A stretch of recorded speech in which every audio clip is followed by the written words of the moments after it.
Je suis arrivé à l'OM en juillet 80 exactement.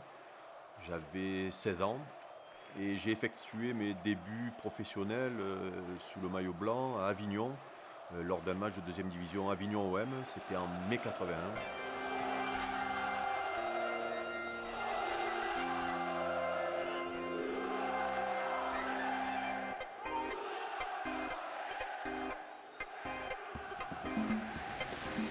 Contrairement à ce que beaucoup pensent, et voire même à la légende, je suis pas marseillais. Je suis né à Avignon, vauclusien et issu d'un petit village du Luberon qui s'appelle Robion. Mon enfance ça a été du foot.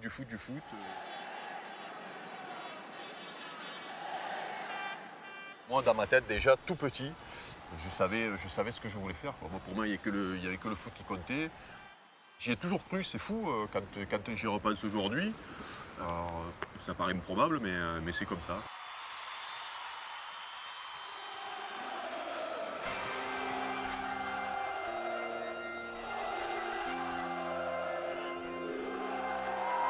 Avec qui? Avec eux?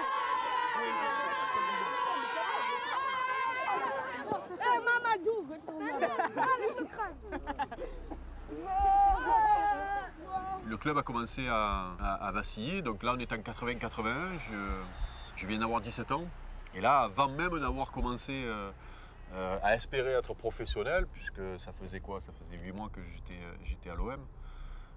Ben là on me dit, voilà, ta carrière est finie, le club dépose le bilan et le club va disparaître. L'OM, c'est fini. L'Olympique de Marseille a été déclaré ce matin en cessation de paiement par le tribunal de commerce. Le jour où ils annoncent la liquidation judiciaire du club, il y a une grande photo en première page du Provençal, à l'époque, où on voit un vieux monsieur assis devant le stade Vélodrome en train de pleurer. Je me souviens toujours de cette une parce que pour moi c'était la fin de ma carrière, quoi. Et donc il y a eu un plan de relance qui a été mis en place, mais la condition c'était de se séparer de tous les professionnels, en garder simplement 4 et pour repartir avec les jeunes. Les pros s'en allèrent pour laisser la place à des gamins opérant en 3e division. Rappelez-vous, ils avaient pour nom Caminiti, Lévy, Anigo, Dimeco. Il fallait engranger un peu des points pour ne pas descendre en 3e division, quoi.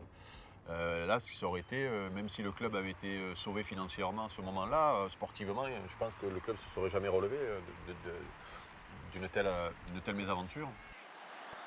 D'un événement qui devait être la catastrophe, une catastrophe pour moi, c'est devenu un coup de bol pas possible, puisque je me suis retrouvé donc à 17 ans, au bout de 8 mois de centre de formation, à être intégré donc à l'effectif professionnel qui allait finir le championnat de 2e division. Et surtout, je vais faire mon premier match en professionnel en 2e division.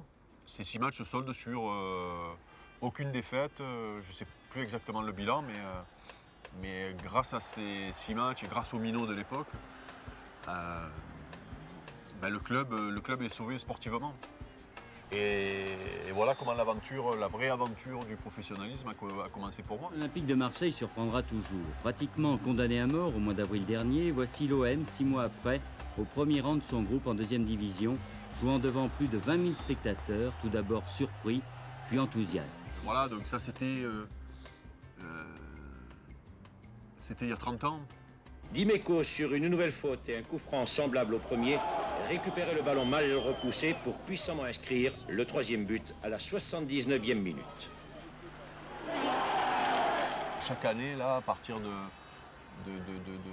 la fameuse épopée des minots, chaque année les ambitions étaient plus grandes au sein du club et chaque année il y avait un des jeunes joueurs du club qui disparaissait. Souvent parce que c'était pour l'image du club, il fallait revenir aux stars et les jeunes minots de l'époque, c'était plus très glamour, quoi, au bout de quelques temps. Pour l'année de la montée, la première année en première division, je crois qu'il devait en rester 4 ou 5. Un coup franc en diagonale et à la limite des 18 mètres, Dimeco qui était entré à la place de De Falco. Et à l'arrivée, dans la fameuse période dorée du club, donc entre les années 88 et 94, je suis resté le seul, quoi. J'étais le porte-drapeau de cette génération, alors qu'au début, j'étais pas ni le favori, ni celui qui avait le plus de possibilités pour réussir.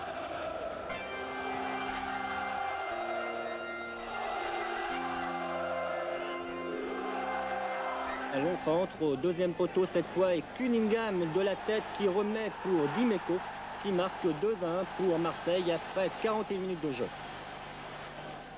Dimeco lui est âgé de 19 ans, il est stagiaire 3e année à Marseille dont c'est l'un des grands espoirs et ceci est son premier but en première division. Et malheureusement, la saison d'après arrive. Bernard Tapie rentre dans une politique de reconstruction du club et surtout de reconstruire l'Olympique de Marseille pour en faire devenir un club de très haut niveau et le numéro 1 français. Et donc là arrivent les JPP, Alain Giresse, Gigi. Et donc moi je comprends très vite qu'il n'y aura pas la place pour un jeune joueur. Et je trouve Nancy par hasard. Et je tombe dans un club avec un jeune entraîneur plein de qualités qui m'a marqué, qui s'appelait Arsène Wenger. C'est la première fois que j'ai reculé sur le terrain, c'est à ce moment-là. Je me suis retrouvé donc à jouer contre Nice dans un poste de latéral gauche à 5 défenseurs. Pour qu'un joueur qui est attaquant, qui a fait toute sa formation attaquant, se retrouve à devoir devenir arrière, quoi. C'était la loose, quoi. À l'époque, un attaquant qui devient défenseur, c'est le mec qui a tout raté, quoi. Et je fais mon meilleur match de la saison.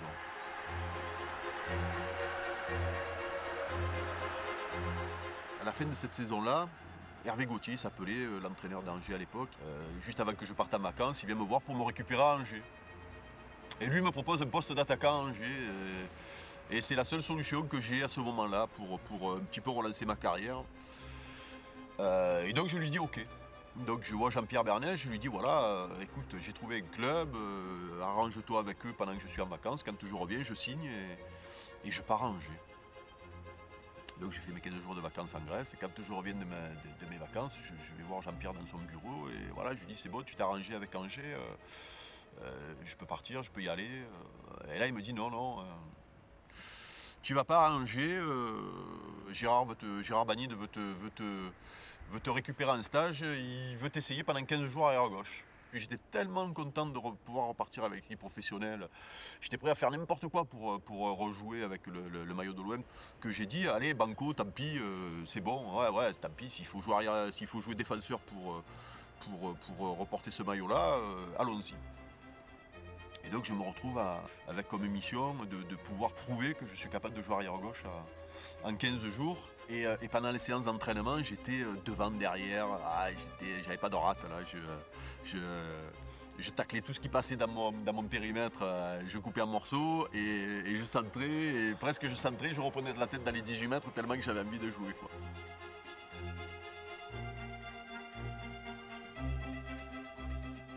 Et à l'arrivée, quand je reviens ici à Marseille, quand on revient de stage, Jean-Pierre me prend dans son bureau en me disant bon ben voilà, c'est bon, tu restes avec nous.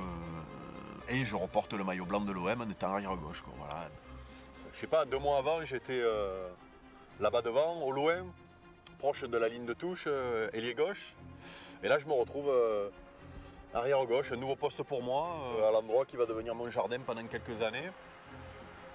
C'est fou. À 15 jours près, si j'ai pas ces fameuses vacances en Grèce, je signe à Angers. Et puis c'est fini, quoi, c'est cuit. Une fois que je signe à Angers, je me perds au fin fond de la Ligue de la 2e division à l'époque, comme un improbable attaquant qui va marquer 5 buts par an, quoi.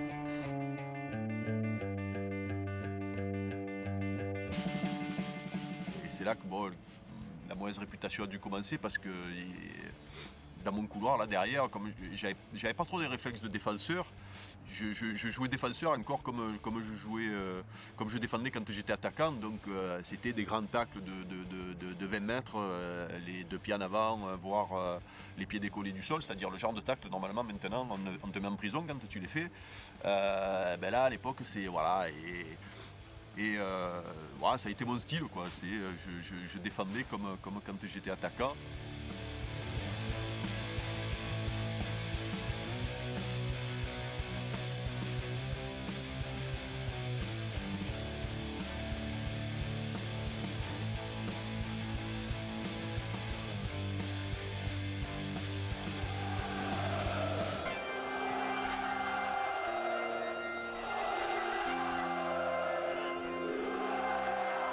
Cette équipe-là, cet effectif-là et surtout le détachement qu'on avait à l'époque avec le résultat nous a permis de gagner ce titre. Donc c'était un match contre Auxerre ici.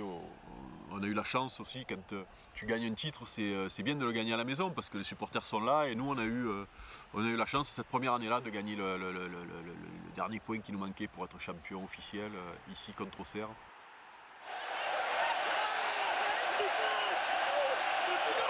C'est extraordinaire. On est le score, c'était 0-0 PSG. On est champion, c'est fantastique. Je suis arrivé au club, on venait de descendre en deuxième division. 9 mois après, le club a failli disparaître. Et maintenant, je me retrouve là champion de France. Je ne me rends pas trop compte encore, mais c'est super.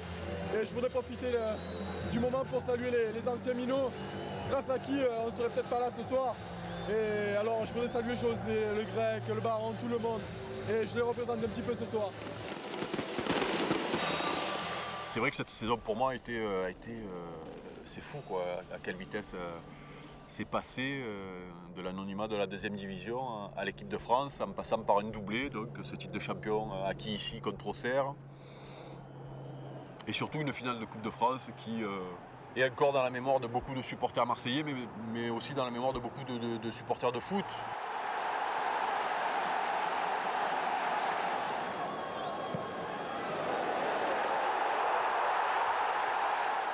Les spécialistes s'accordent à dire que c'est sûrement une des plus belles finales de Coupe de France qui a eu lieu. Donc voilà, on se retrouve au parc contre Monaco quoi, et on gagne 4-3. JPP met 3 buts.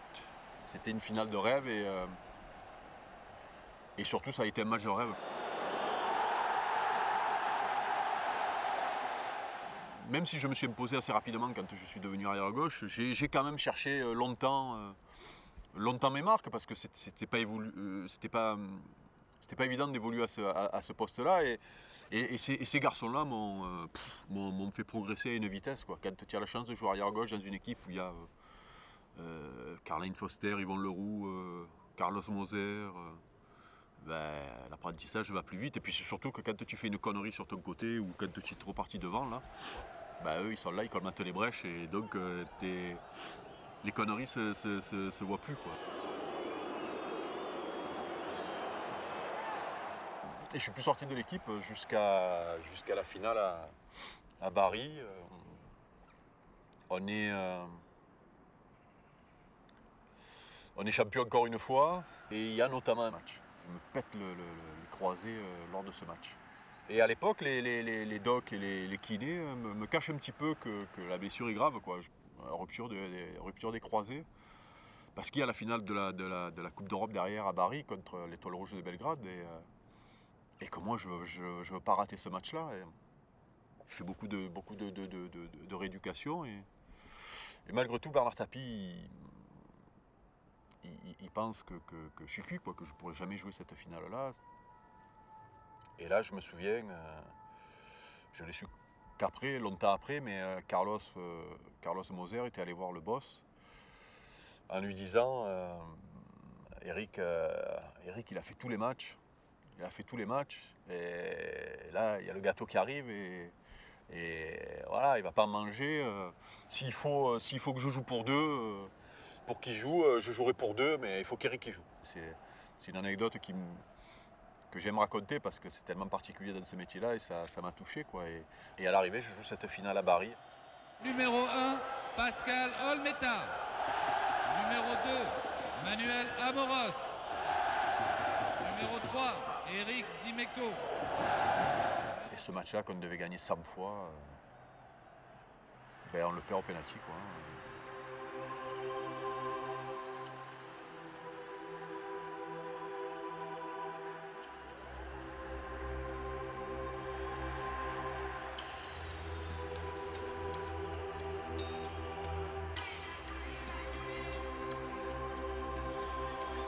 Voilà, tout le monde se souvient des larmes de Basile à Bari.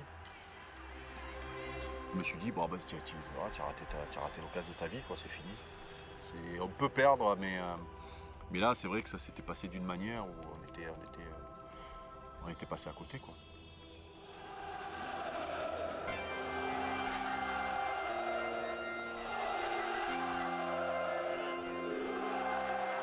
On s'est retrouvé en finale de la Coupe d'Europe contre le grand Milan AC à Munich. 2 ans après la déconvenue de Bari, quoi, ce qui était inespéré. Voilà. Moi, je pensais que ça ne m'arriverait plus jamais. On avait fait une préparation un peu Club Med, quoi. On s'était retrouvés dans un hôtel dans la campagne de Munich. On s'entraînait sur le petit terrain champêtre qu'il y avait en face de l'hôtel où tout le monde pouvait venir nous voir. On déconnait, on envoyait des seaux d'eau aux journalistes qui étaient là à l'époque avec nous. C'était la meilleure manière de préparer ce match-là, quoi. Le Milan AC, c'était la plus grande équipe du monde à l'époque, et donc le fait de ne pas être favori nous a libérés et nous a enlevé beaucoup de pression, quoi. La cravate autour du cou, l'Olympique de Marseille s'en va chercher sa Coupe d'Europe. Il est 17h.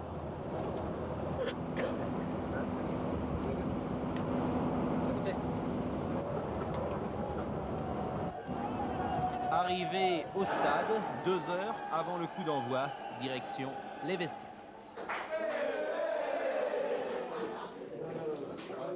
Dans le vestiaire, il n'y avait pas un bruit.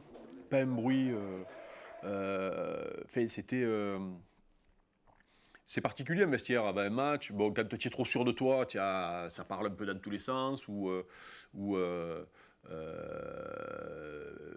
Un manque de concentration des fois fait que des fois tu passes à côté parce que tu es trop sûr de toi.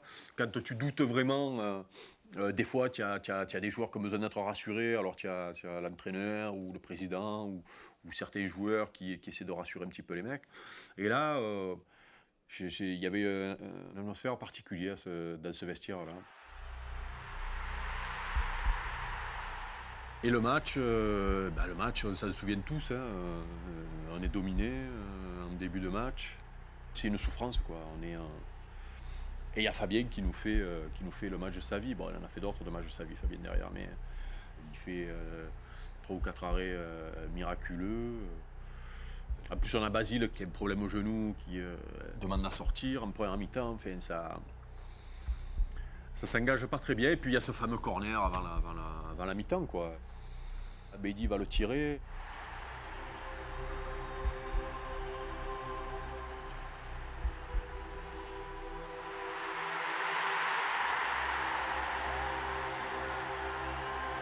Je vois encore ce ballon qui se lève là. En réalité, moi sur le coup, je vois les filets trembler. Mais je ne sais pas qui c'est qui a marqué parce qu'il y a 4 ou 5 mecs qui sautent au milieu de la surface là. Et après, je vois Basile partir en courant, tout le monde qui lui saute dessus, donc je comprends que c'est Basile qui a marqué.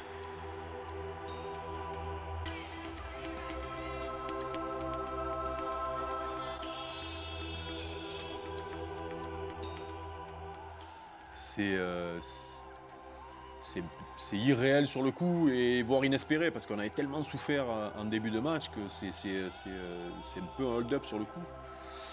Et on rentre au vestiaire à la mi-temps. Là pareil, quoi, c'est une sérénité dans ce vestiaire. Alors bon, il y a toujours à la mi-temps de match, il y a toujours le coach ou le capitaine ou un ou deux joueurs qui continuent à mettre la pression. Bon, ben là c'était simple, hein, il fallait tenir, quoi. On avait 45 minutes pour atteindre notre rêve. Et il fallait tenir, on savait qu'on allait souffrir. Et après, voilà, j'ai le souvenir d'une deuxième mi-temps longue. Qu'est-ce qu'elle était longue, cette deuxième mi-temps, où on a souffert. Et mon souvenir le plus fort de cette finale, c'est le coup de sifflet final, quoi, parce que ça a été une libération.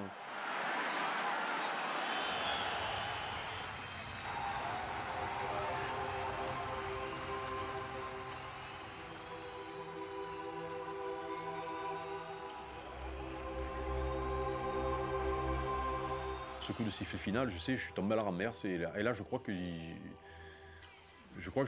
ma carrière qui a défilé, quoi. Pour moi, c'était 13 ans de vie avec ce club. Voilà, j'étais arrivé 13 ans avant. Là, à ce moment-là, j'allais faire 30 ans.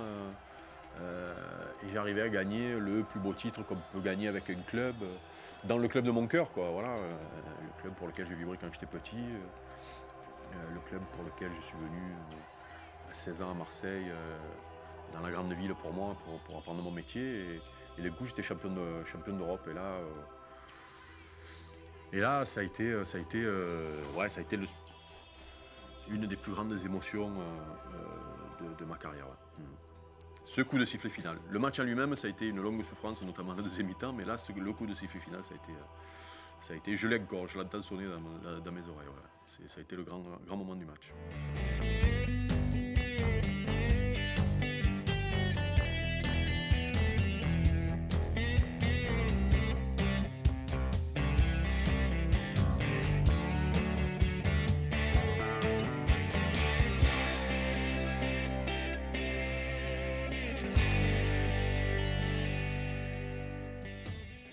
Voilà, et là, on sort avec la coupe en main, c'est Didier Deschamps avec sûrement Basile qui devait pas être très loin, qui sortent les premiers. Et là, il faut s'imaginer le stade Vélodrome où il y a 45 000 pour un match. C'est-à-dire, les gens sont assis, les gens ont leur place. Là, je crois qu'on faisait rentrer tout ce qui pouvait rentrer. Et là, quand on est sorti là, ça a été l'explosion, quoi. Les gens attendaient depuis longtemps, ils ont pu voir enfin la Coupe d'Europe et nous on s'est vraiment rendu compte de le bonheur qu'on avait procuré aux gens, quoi. Il y avait des familles qui étaient là avec le père, la mère, les enfants.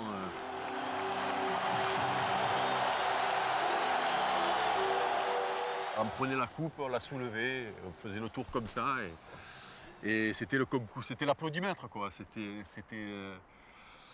Et puis voilà, et donc à un moment donné, ça arrive à moi. Et donc je vais au milieu de terrain, je vais prendre ma Coupe d'Europe. Et je me souviens, je tremblais, je pleurais, je tremblais. Et il y avait Bernard Tapie, il y avait Jean-Louis Lovreau, je ne sais plus qui y avait là, qui était venu me tenir parce que j'allais tomber dans les pommes, quoi. J'allais tomber dans les pommes. Ils ont dû voir que j'étais un peu moyen, quoi. Et là, j'avoue que ça a été, c'est encore aujourd'hui, quand j'en parle, ça me fait quelque chose parce que pour moi, c'est le truc irréel, quoi, voilà. Et moi, j'avoue que à partir de ce moment-là, je crois que j'ai pu toucher terre, quoi, voilà. Là, j'avoue que ça a été, pour moi, c'est le moment le plus émouvant de ma carrière.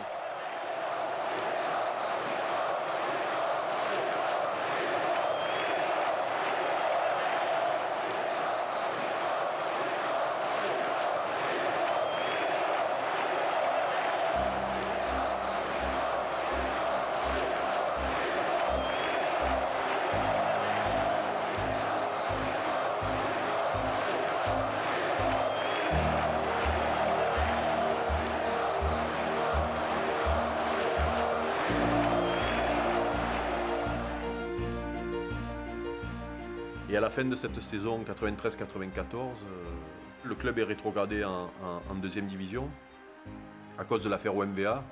J'ai pris la décision de partir parce que j'étais en fin de contrat et parce qu'aussi l'équipe de France j'avais envie de vivre cette compétition. En plus, c'était en Angleterre, le championnat d'Europe en 96. J'avais envie de participer à cette compétition et donc je suis parti à Monaco. Quand on me dit quel est le point culminant de sa carrière, pour moi, c'est avoir joué pour ce club avec ce maillot pendant aussi longtemps et avoir gagné des titres. Voilà, ça vaut tout, quoi, pour moi. Et j'ai été gâté, ouais, j'ai été gâté. Voilà, des minots, on va dire itinéraire de minot gâté. Voilà, ça fait une petite passerelle par rapport à un titre de film très connu. Voilà. Itinéraire de minot gâté, c'est bien ça. Non, on va dire ça.